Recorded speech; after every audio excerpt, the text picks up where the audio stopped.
42% బీసీల రిజర్వేషన్ అమలు చేయాలని జూలై 15న రాయల్ రోకోకు మద్దతు ఇవ్వాలంటూ ఎంపీ ఆర్ కృష్ణయ్యను ఎమ్మెల్సీ కవిత కోరారు. హైదరాబాద్ విద్యానగర్లో ఆర్ కృష్ణయ్య నివాసంలో కవిత సమావేశమయ్యారు. బీసీల సమస్యలపై చర్చించారు. కాంగ్రెస్ ఇచ్చిన మాట ప్రకారం కామారెడ్డి డిక్లరేషన్ అమలు చేయాలని కవిత డిమాండ్ చేశారు. అవకాశం ఉండి కూడా మరి రిజర్వేషన్ కల్పించకుండా నెపం మొత్తం మేము బిల్లు పాస్ చేసినాం, రాష్ట్రపతి గారి దగ్గరికి పంపించినామని చెప్పి నెపమంతా కూడా రాష్ట్రపతి గారి మీద తోసేసి బీసీలకు రిజర్వేషన్ ఇవ్వకుండా ఎన్నికలకు వెళ్లేటటువంటి ప్రణాళిక రచించడం చాలా శోచనీయం. రేపు కేబినెట్ సమావేశం జరుగుతున్నది.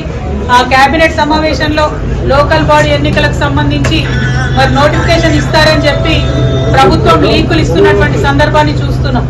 మరి అందుకోసమే పెద్దల కృష్ణయ్య గారిని కలిసి ఈ యొక్క ప్రజా వ్యతిరేక విధానాన్ని తప్పకుండా మనందరం కలిసికట్టుగా ఎదుర్కోవాల్సినటువంటి అవసరం ఉన్నది.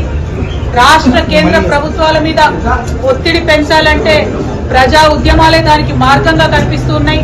మరి రేల్ రోకో అనేటటువంటి నినాదంతో ఔరేక్ దక్కా బీసీ బిల్ పక్కా, దానికోసమే రైల్ రోకో చేయాలనేటటువంటి ఒక మార్గాన్ని ఎన్నుకొని పెద్దలు ఆర్ కృష్ణయ్య గారి మద్దతు కోరడానికి తెలంగాణ జాగృతి తరఫున నేను, యునైటెడ్ పూలే ఫ్రంట్ తరఫున కన్వీనర్ శివశంకర్ గారు, మరి మొత్తం అన్ని డెలిగేషన్ గా కూడా అందరం కూడా వారి దగ్గరికి రావడం జరిగింది.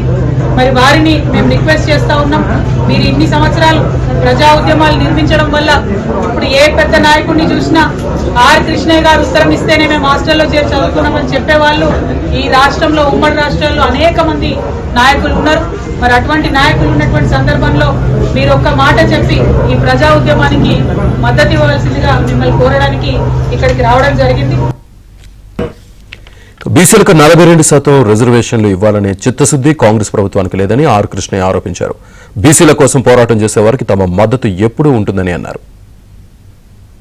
ఉద్యమంలో పాల్గొనడానికి మీ సోషల్ మీడియాలో, మీ సెల్ ఫోన్లలో పెద్ద ఎత్తున జరపాలని చెప్పి వినిపిస్తున్నాం.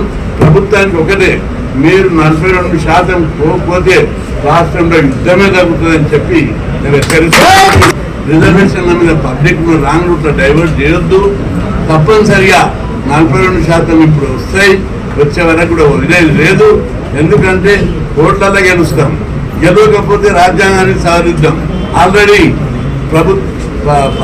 అన్ని పార్టీలు అసెంబ్లీలో కూడా బీఆర్ఎస్, బీజేపీ, మజ్లీస్, కాంగ్రెస్ అందరూ ఏకగ్రీవంగా బీసీ బిల్లును పాస్ చేశారు. అన్ని పార్టీలు కూడా సుముఖంగా ఉన్నాయి. కేంద్ర ప్రభుత్వం కూడా దిగొస్తుంది. మనం అందరం గట్టి ఉద్యమం చేస్తే తప్పనిసరి ప్రధానమంత్రి కూడా దిగొస్తాడని నేను అనుకుంటున్నా.